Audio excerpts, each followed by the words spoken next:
You have probably seen some of the productions, some of the stories that Scott has written and produced. One of them was An Inconvenient Truth, won an Academy Award, the Humanitas Prize, the Stanley Kramer Award from the Producers Guild. Another is the screenplay, which became a film called Side Effects. And another that he's going to talk a little bit about today, a film called Contagion, telling stories in a way that brings the emotion to people and helps them be able to tell those stories to other people is a theme of what we're talking about today, and I'm very happy to introduce a great storyteller, Scott Burns. I never got to be a journalist, so my job, I guess, has always been somewhat as a liar, which is great, because what I do in telling stories is not as bound by fact as what Jamie does. Although it is interesting, and because we're going to talk about Contagion, yesterday I was watching CNN, and let's just drag CNN down the whole day as long as we're here. And there was a report on someone in Marin who has decided not to vaccinate their child. And her reasoning in the argument, her argument was she had a friend whose child got the MMR vaccine, and that day they started developing autistic symptoms. Now, the thing that blew my mind was there was no follow-up question. That was it. That was all of a sudden a story that seemed to carry with it the full weight of fact. Even though there's been the one study, and I forgot the scientist's name, and I'm sure there's someone here who does. Yeah. I mean, that study has been debunked. It's been debunked repeatedly, and yet it now they actually talk about its debunking on the news, which just seems to keep it alive.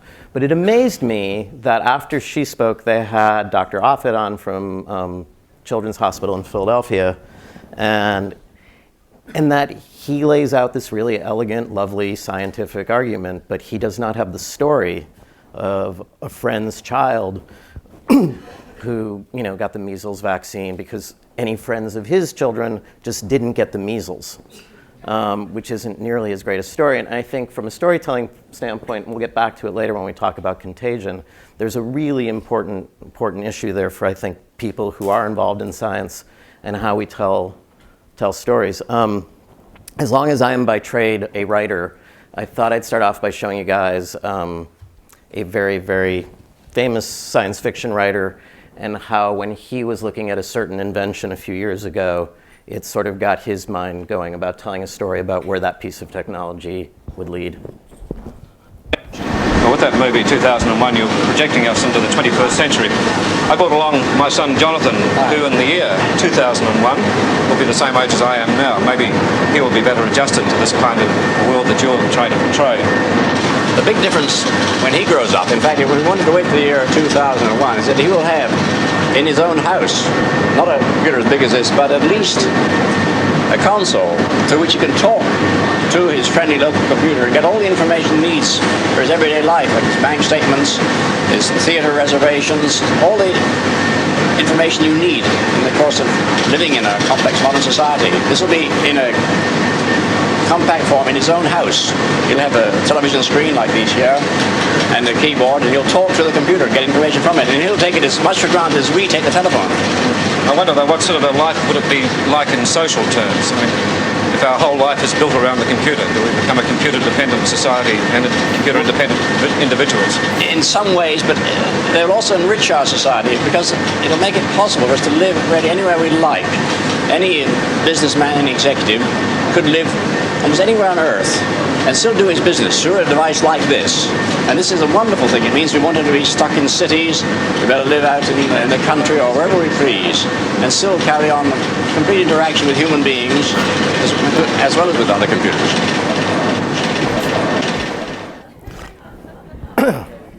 Anyway, I've always wondered if Arthur C. Clarke owned stock in Fandango or Skype or...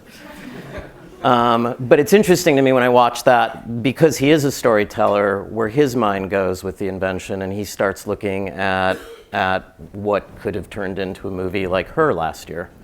And I think that's that's what I think is really critical in what I try and do. Is when I look at a thing, I try and understand what its implications will be. Can you bring up that slide?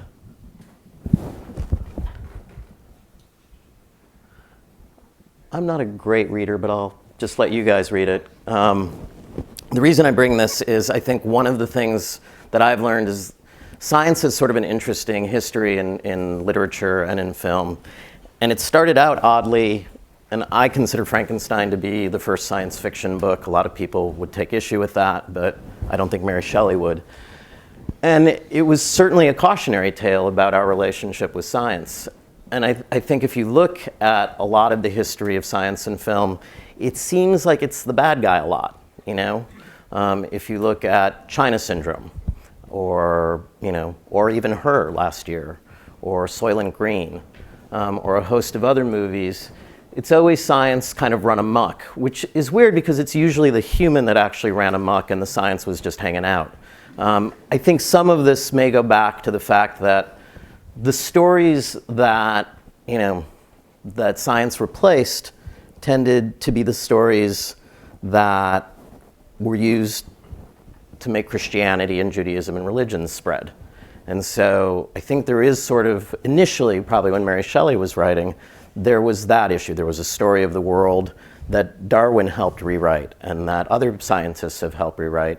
And so there's always been a kind of pushback. I'm going to leave that very controversial theory alone for a little while, but we can certainly get back to it. Because it was something I thought about when I was given a story to tell a few years ago. I had gone to see a talk about climate change, and Al Gore gave the talk, and afterwards we sat down and he said, well, what would you do to, we can make Frankenstein go away, just like that. What would we do to help me tell this story? How can we do this? And at the time, Al was giving a slideshow pretty much at a podium like this, to an audience about this size, one night at a time, and he'd get on a plane and go somewhere else. And when I met Al, it was probably, I guess, 2005, 2006. He had sort of vanished after what happened in the year 2000. He was a very emotionally available guy who would probably have called himself a recovering politician. And he got about that much laughter when he said it. And the problem was, how do you tell that story? And also, how do you tell the story of the person who's telling the story? And Davis Guggenheim, who I worked on the movie with, and that's really what we sat down to do was, okay, we want to tell the story, which Al is doing, but Al's presentation was a science lecture. And it was a bunch of slides and a little bit of film. And I think Al loved how academic it was, but it was really boring. It was really long and really boring and kind of redundant. And there were points where Al would stamp his foot and get very emotional and do his sort of Baptist best as sort of a preacher and try and light up a room. But the problem we always had was at the end of the day, people had a perception of Al.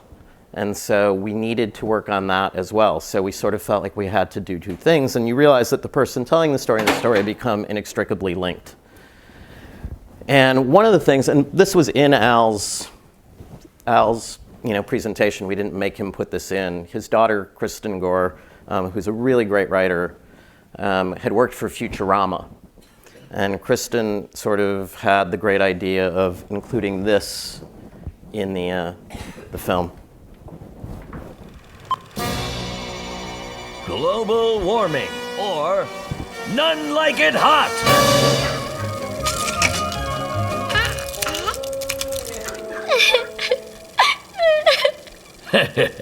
You're probably wondering why your ice cream went away. Well, Susie, the culprit isn't foreigners, it's global warming. Global Wapu? Yeah. Meet Mr. Sunbeam. He comes all the way from the sun to visit Earth. Hello, Earth. Just popping in to brighten your day. La la la la la la la. And now I'll be on my way. Not so fast, Sunbeam. We're greenhouse gases. You ain't going nowhere. Oh! Ah! Oh! Ah! Oh! Oh, God, it hurts! Pretty soon, Earth is chock full of sunbeams. They're rotting corpses heating our atmosphere. How do we get rid of the greenhouse gases? Fortunately, our handsomest politicians came up with a cheap, last-minute way to combat global warming. Ever since 2063, we simply drop a giant ice cube into the ocean every now and then. Just like Daddy puts in his drink every morning. And then he gets mad. Of course, since the greenhouse gases are still building up, it takes more and more ice each time. Thus, solving the problem once and for all. But... Once and for all!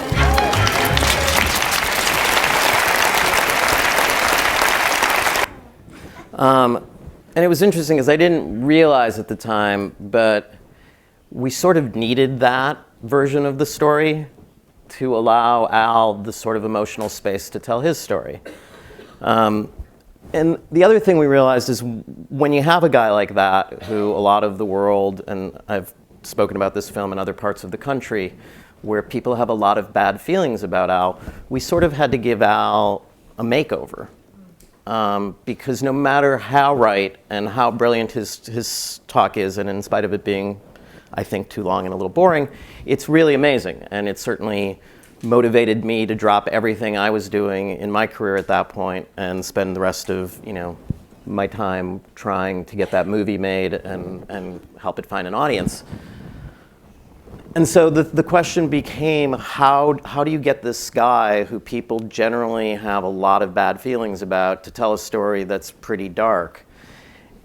And we had to give him a new identity, and what we realized was this was a guy who had been sort of treated roughly and was now on the road selling this, and it sort of was reinventing himself. And the day that Davis and I talked about being on the road, I remembered a documentary I had seen, oddly enough, set in San Francisco, called The Last Waltz by Martin Scorsese. And I don't know, has anybody here seen The Last Waltz? All right. Well, that's good news for those who haven't. Bob Dylan used to have a backup band called The Band, who were amazing beyond being Dylan's backup band. But their last concert was called The Last Waltz, and it was held here. And everybody from Van Morrison to Neil Young to Joni Mitchell to Bob Dylan, Eric Clapton, all played with him. And Scorsese had sort of this incredible man crush on Robbie Robertson, who was the lead guitarist and the leader of the band. And they decided to make a movie about being on the road. And so it was a concert film, but Scorsese realized that a concert film would be boring after a certain point, although he shot it impeccably with a lot of cameras. And so in between the songs, you would hear the band talk about being on the road and why they didn't want to be on the road anymore. And if you go back and watch An Inconvenient Truth, you will find that we, in the movie business, we kind of say that, amateurs imitate and professionals steal. So we just stole it. I mean, the whole structure is basically the exact same structure as The Last Waltz. And it became a way of reframing this guy. And as soon as we reframed the guy, people all of a sudden began to be willing to absorb the argument. So why don't we look at this clip? Years of CO2, you can see how closely they fit together. Now, 1,000 years of CO2 in the mountain glaciers, that's one thing. But in Antarctica, they can go back 650,000 years. This, incidentally, is the first time anybody outside of a small group of scientists has seen this image. This is the present day era, and that's the last ice age. Then it goes up. We're going back in time now, 650,000 years. That's the period of warming between the last two ice ages. That's the second and third ice age back, fourth, fifth, sixth, and seventh ice age back. Now, an important point. In all of this time, 650,000 years, the CO2 level has never gone above 300 parts per million.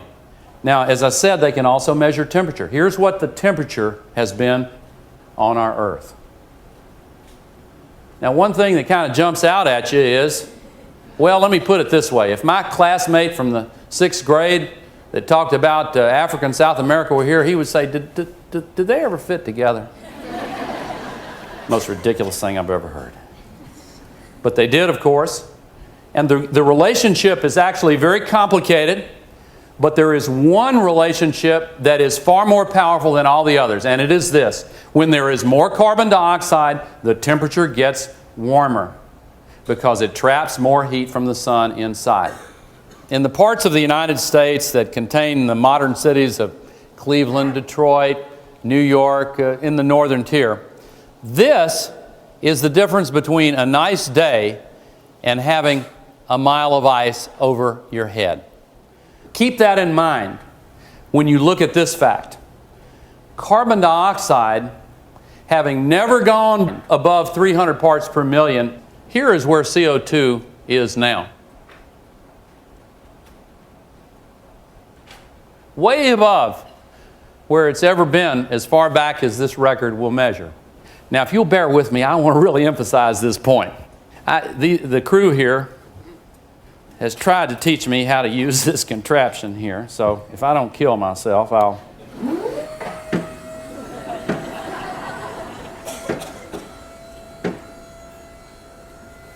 It's already right here. Look how far above the natural cycle this is, and we've done that. But ladies and gentlemen, in the next 50 years, really in less than 50 years, it's going to continue to go up.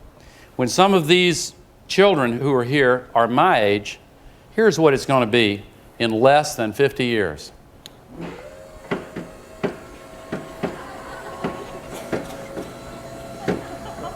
You've heard of off the charts. Within less than 50 years, it'll be here. There's not a single fact or date or number that's been used to make this up that's in any controversy. The so-called skeptics look at this and they say, so? That seems perfectly okay.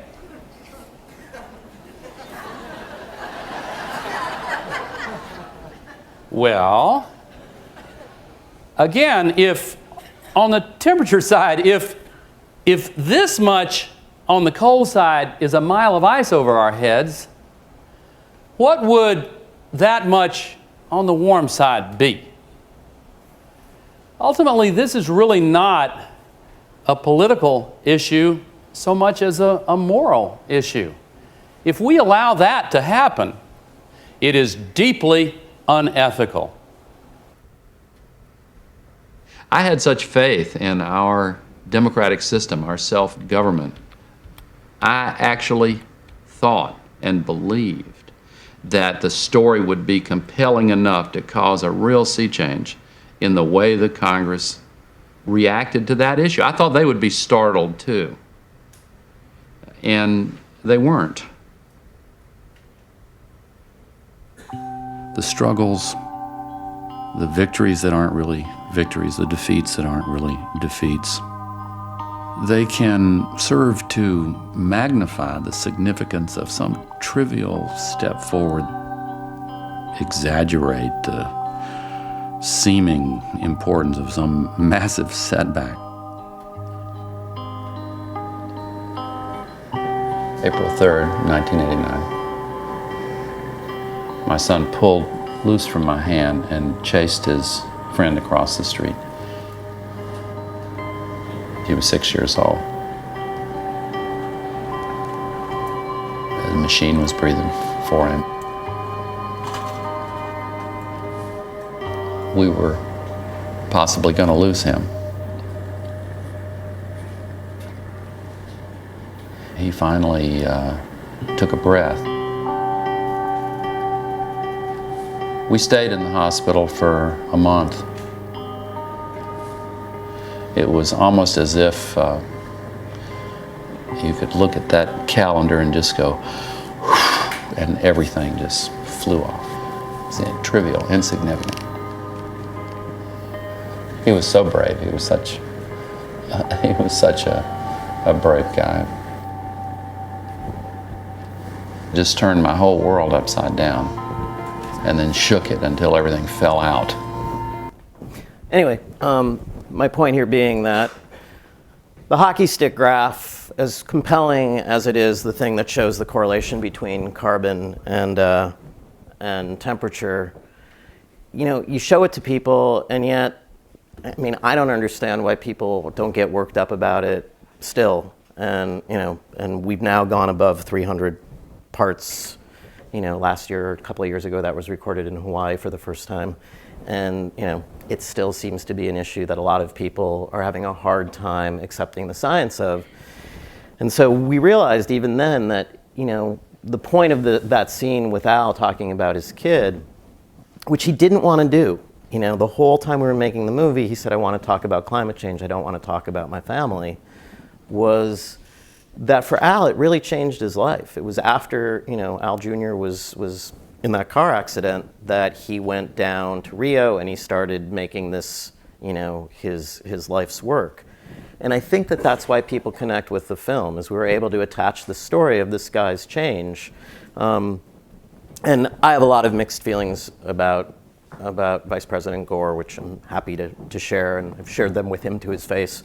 But I do know from having, been given this story to tell that he is deeply convicted, and this is more important to him than anything else.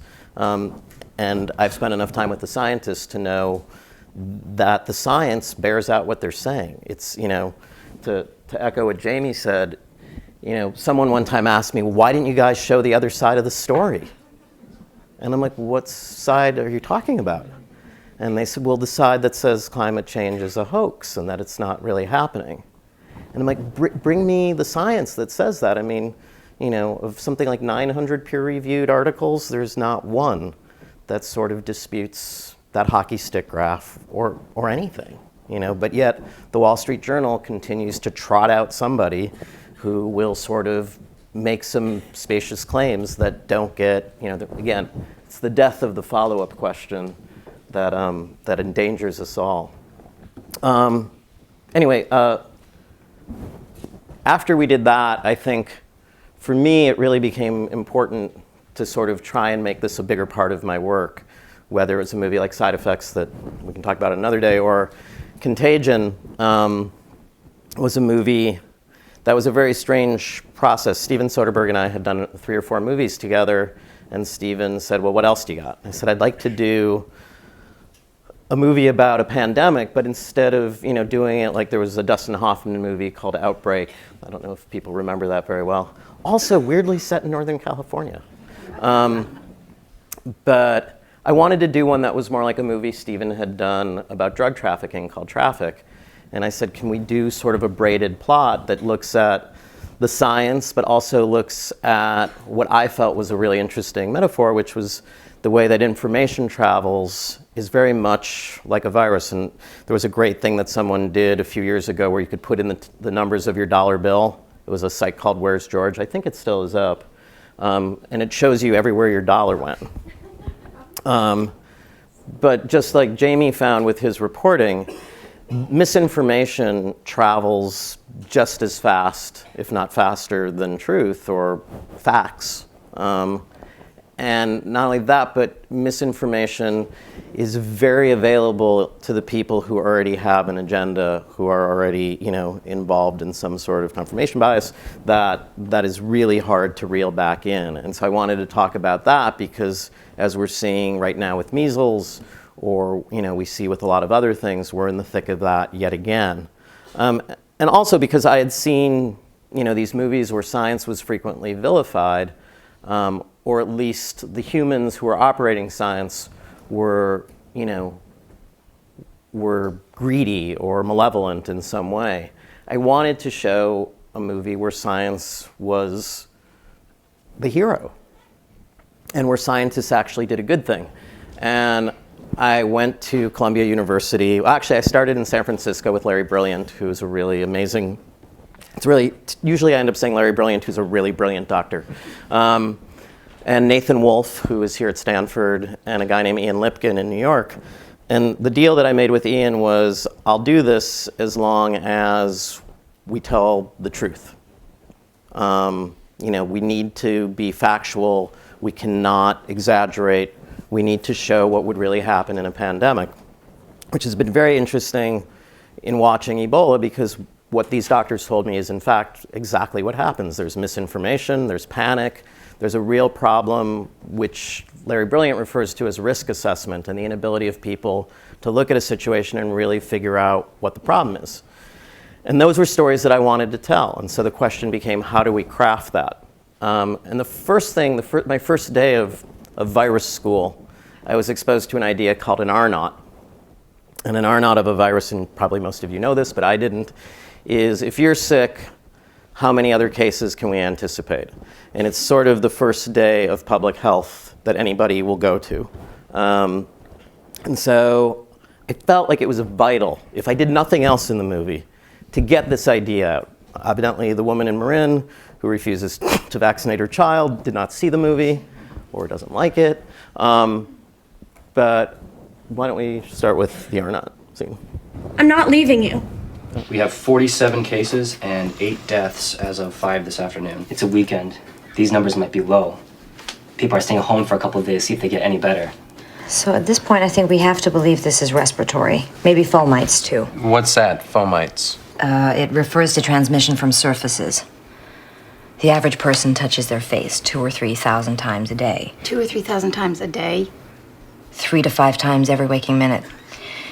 In between, we're touching doorknobs, water fountains, elevator buttons, and each other. Those things become fomites. Is this something we want to release to the press, respiratory and fomites? And how's the public going to react to that? Hard to say. Plastic shark in a movie will keep people from getting in the ocean, but a warning on the side of a pack of cigarettes will We're going to need to walk a the governor story. through this before we start to freak everybody out.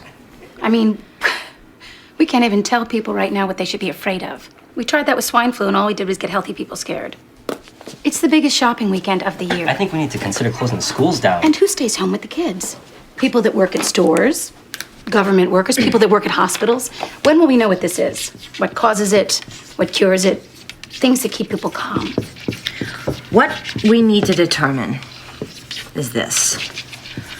For every person who gets sick, how many other people are they likely to infect? So, for seasonal flu, that's usually about 1. Smallpox, on the other hand, it's over 3. Now, before we had a vaccine, polio spread at a rate between 4 and 6. Now, we call that number the R-naught. R stands for the reproductive rate of the virus. Any ideas what that might be for this? How fast it multiplies depends on a variety of factors. The incubation period, how long a person is contagious. Sometimes people can be contagious without even having symptoms. We need to know that too. And we need to know how big the population of people susceptible to the virus might be. So far, that appears to be everyone with hands, a mouth, and a nose. Once we know the R-naught, we'll be able to get a handle on the scale of the epidemic. So it's an epidemic now. An epidemic of what? We send samples to the CDC. In 72 hours, we'll know what it is, if we're lucky. Clearly, we're not lucky.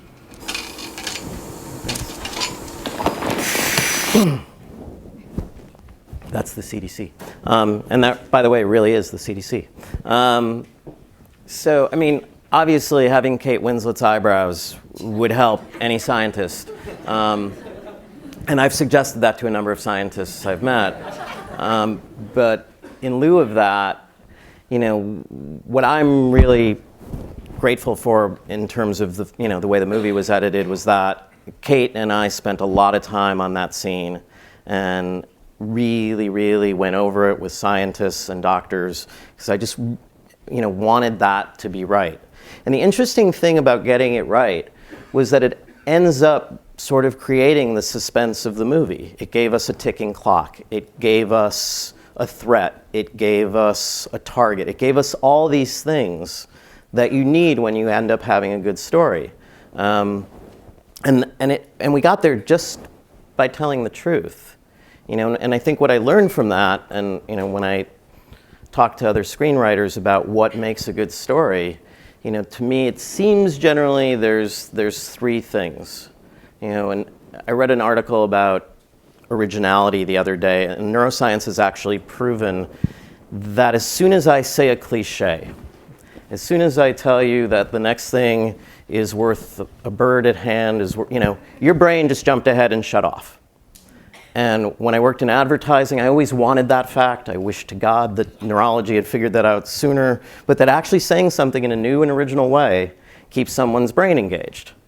So originality is really important in storytelling, which seems sort of obvious and yet is so frequently, glossed over even by Hollywood, because they think that we want to tell more stories that are like the other stories that people already liked. The other thing I think that's really important is stakes. And I think that sometimes that's hard for scientists. Chris Nolan certainly struggled with that in Interstellar.